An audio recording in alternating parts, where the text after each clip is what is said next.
How's it going? First of all, I want to say, holy shit, I'm speaking at DEFCON, and it's an honor. And second of all, holy shit, people actually showed up, so thank you very much. That's an honor as well. So I'm going to talk to you today about getting the goods with smbexec. And my name's Eric Milam. Some people might know me as Bravo Hacks. Thank you very much. That's the end. So, of course, don't you know who I am? I'm on the attack and pen team for Accuvant Labs with a bunch of great people. My boy Pure Hate. We do a lot of pen tests together. Involved with some open source projects. Maybe you guys have heard of EasyCreds, smbexec, of course. EtterCap. We took over EtterCap a few years ago. And involved with the Kali Linux distribution. So what is this all about, right? Basically, we're going to go over what is smbexec, what does it do, why should you actually care. There's nothing zero-day here, so you can boo me if you want, but automation is awesome. This is a tool you can use immediately. It's not some weird exploit that the sun and the moon have to align on a certain day. And it makes post-exploitation much easier, at least it has for me. So what is smbexec? smbexec is a bash script, because everybody who knows me knows I don't know how to code for shit. But I'm very good with the Googles, and I just put a bunch of shit together till it works. So it's about 1,500 lines and about 1 million different functions. Put it together in a week, about an hour, about 100 hours worth of time, about a year's worth of Mountain Dew. The power of the tool really lies in SMB client to get and put files, and WinExe to execute those. And we have patched them for hash passing, so that works as well. So why write smbexec, right? I mean, there's awesome tools out there, right? Has anybody heard of the Metasploits? Yeah, right? Awesome tools. Why would you actually need this? Well, we were on a bunch of pen tests, and we started to realize that that the psexec module was getting popped with our payloads. So we used the custom exe option, but that was also getting popped. So we threw that to the community, and basically Mubix, wherever Mubix is, found out real quick for us that basically what it was triggering on was injection and service protection. So fuck you, Trend Micro, but thanks for the motivation. We appreciate it. So after we ran into this a few times, Purehate actually found a blog post by Karnal Onage that was basically upload and execute your payload, and that's kind of where the script was born from. So originally, right, we just wanted to get our shells. We wanted our shells, so we wrote it so it would create an obfuscated payload that would bypass most AVs. The newer versions, you can actually enable Hyperion cryptor.exe and encrypt it as well.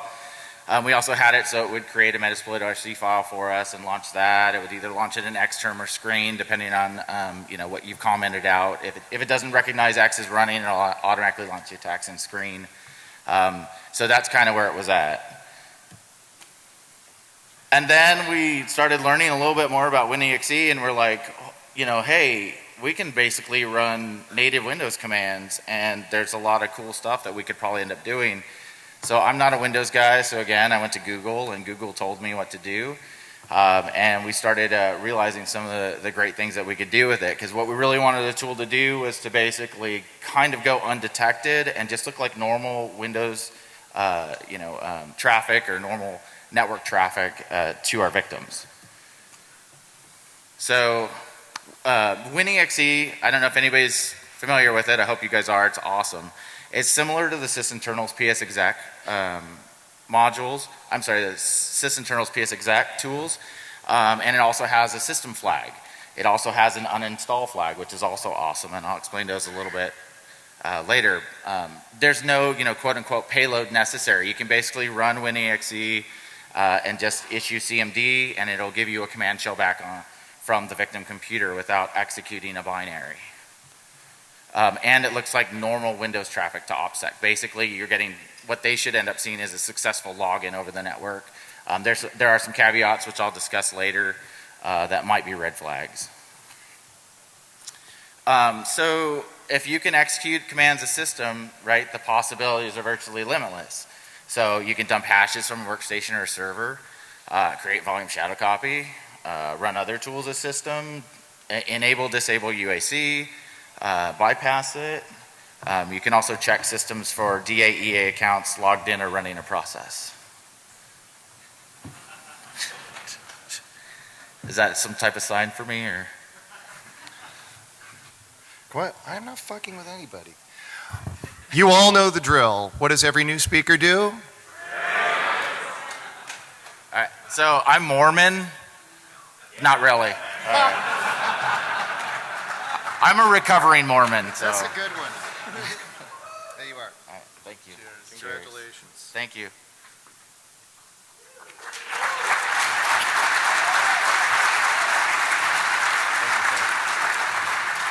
As you were. Thank you. No problem. Thank you. Let's see him get back into it now. Oh, you can't hear me? Okay. I know. All right, so is this better? All right, I apologize. Okay, so where were we at? So basically we can execute shit a system. Fuck it, we might as well. Man, is that the alcohol or? So we're like, well, holy fuck, let's get some hashes, right? You know, old school way was to get the registry keys out and do it. So fuck, let's automate that. So we wrote smbexec to dump the hashes from workstations and servers, and what it basically does is it just runs the Windows command regexe save, and it saves the registry key. So sys plus sam is your local hashes. Everybody probably knows that. Sys plus sec is your domain cache credentials. And then we run it through cred dump, which converts it into the hashes into a John format. And of course, we've got our high quality hash there as well. So one of the other things that I was on a pen test, somebody brought up to me was WCE. Yes, I know about Mimikatz. I know it's awesome. The integration that they've done with Metasploit is incredible. There's no political battle for me over this. It's just this was the tool I found. It's awesome. I worked with Hernan on it. He let me incorporate it into smbexec, and WCE basically with the -w flag will dump clear text passwords out of memory. So it took me about 5 lines of code to code that in. That was another reason. It was super simple, and it runs automatically as part of the hash grab functionality. If you want to turn that off, you can. You just comment out the code. So smbexec, we're like, shit, let's get stuff off the domain controller too while we're at it. So again, I went to my friend Google, and Google told me how to go out and run everything from the command line. And so what this will actually do is it'll log in over 445, create a volume shadow copy. It'll save off the NTDS.dit, the sys key. And when it's done, it'll clean up after itself. It deletes the volume shadow copy it created, and it does all this. And I know there was a blog post in 2011 about this, but I don't know if most people know this. There was actually a blog post and forum post back in 2005 about doing this as well. So it's been around for a while. It's there. Once everything's good, it runs NTDS extract and libscdb, gets the hashes out for you. It also creates a tab separated cred list for you for other functionality within smbexec. So let's go ahead and see a demo. So I recorded the demo, so fuck it, we'll do it live.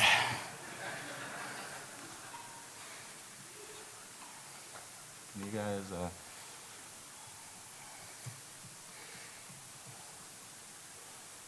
okay. Does that look all right to you guys? Let me just, all right, so that's smbexec. So the first thing you're gonna do is you're gonna just really quickly just do system enumeration, create a quick host list.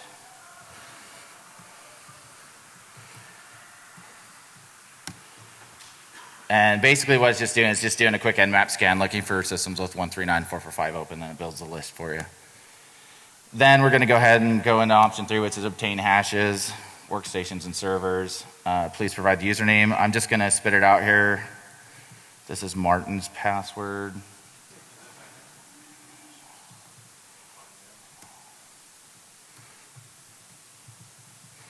So feel free, if you see pure hate anywhere, that's how you log into his accounts. Here it's a local account. Again, thanks to Mebix, local. This will give it a period or a dot, which is how developers recognize local host. And then it recognizes that there was a host list created, so it's gonna run against that. So this does take a little bit of time, you'll see. It's basically what it's doing is going out, it's authenticating, it's logging into the box, it's pulling down the registry keys, And then when that's done, it will basically upload my obfuscated WCE. It'll run that command. It'll pump it all out. So it does take a little bit. So let me hop over here and get this ready.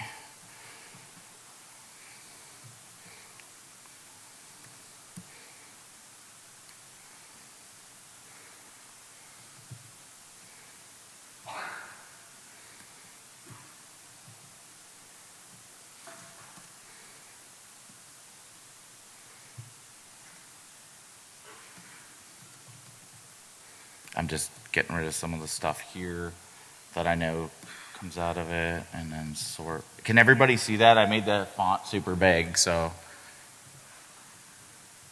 Okay, cool. I'm a little hard up here, but I try.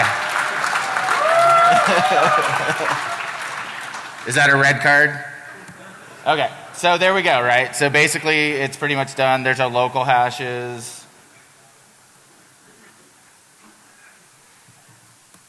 Here's our domain cache credentials. And I want to give a shout out to Royce Davis, who's on our team, Reddy, who actually updated took Carlos's cache grab and redid it so that it's actually worked standalone. So that does include Vista as well as non-Vista versions. And then here's what I love the most, if I could spell right.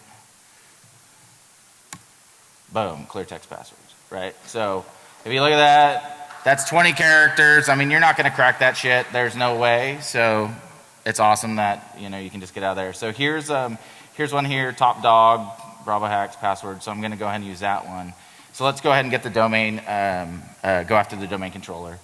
So again, 3, go after the domain controller. I'm going to authenticate as top dog.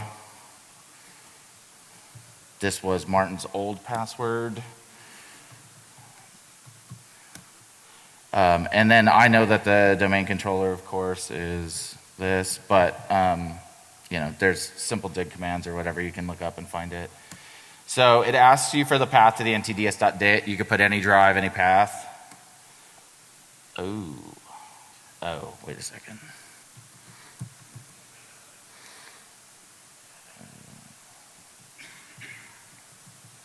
It helps if I give it the correct IP address.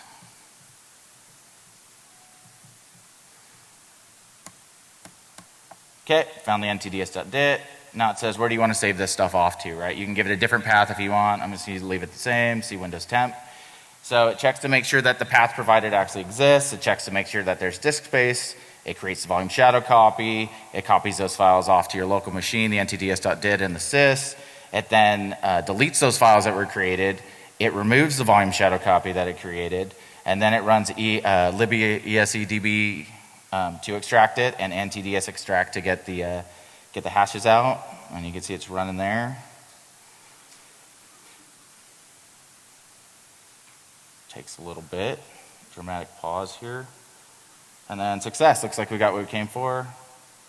So let's make sure that's true.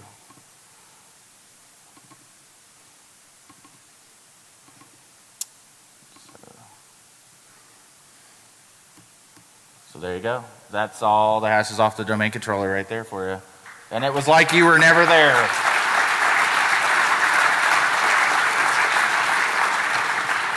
So I have one other surprise for you.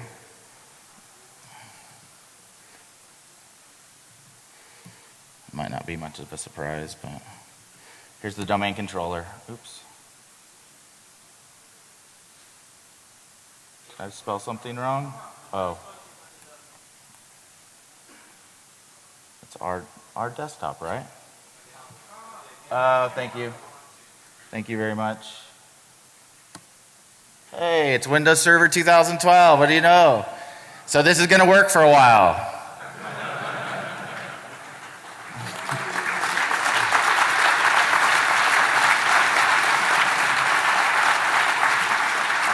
All right. So, hold on, sorry.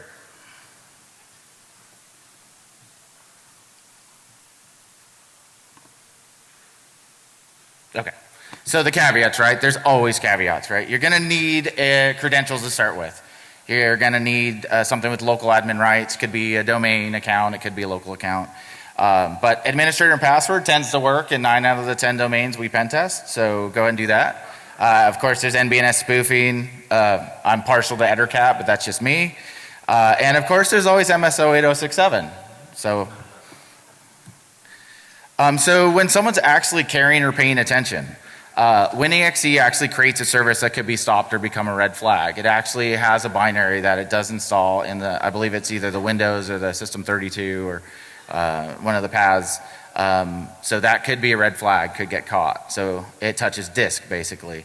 Sometimes AV doesn't like WCE, but what I've gone ahead and done, and the reason why it took a little bit longer to run, was I've actually obfuscated the resource DLLs that are within the WCE binary and the WCE binary itself. So it takes an extra couple of seconds, but I'm pretty sure AV is going to have a hard time with it. And that's just part of what I release. So authentication over port 139445 is required, right? If you can't do that, this doesn't work. And then low cards exchange principle. Any contact with something is going to leave a trace. Like I said, this touches disk. This will not stand up to a forensics investigation. But I can tell you that most admins are going to look at the server and think everything's just fine. It does have a lot of logins. That's the main thing. Is since it's automated, it might log in 3 or 4 times. That might look bad if they're looking for that. So where can I get smbexec? It's out on SourceForge or GitHub under Bravo Hacks. Metasploit modules were created. There's actually 6 modules created by Royce Davis on our Accuvant team. He's also from pentestgeek.com. 2 of them are actually in the framework. That's psexec command and NTDS grab. Impacket, it looks like they developed something in Python that was based on Royce's work. smbexec version 2.0, like I said, I know Bash, I don't know anything else, and I don't really know Bash that well. So a couple guys on our team ported it to Ruby, so it's multi-threaded, it works better, less hiccups that come along with, a Bash script. And that's Brandon McCann and Thomas McCarthy, also from Pentest Geek.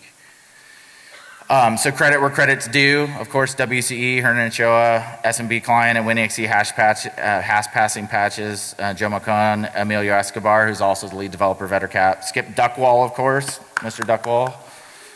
The original Vanish script, the Samba team, of course, WinExe. Metasploit, HD, Egypt, everybody, thank you so much. I appreciate it. Fedora Nmap team, cred dump, NTDS extract. The list goes on and on. So basically, smbexec really wouldn't work without that. So I don't know if I have time for questions, but please give to Hackers for Charity. Go buy a t-shirt or something. We love those guys. On Twitter, I'm Bravo Hacks. On IRC, I'm Johnny Bravo. Thank you very much.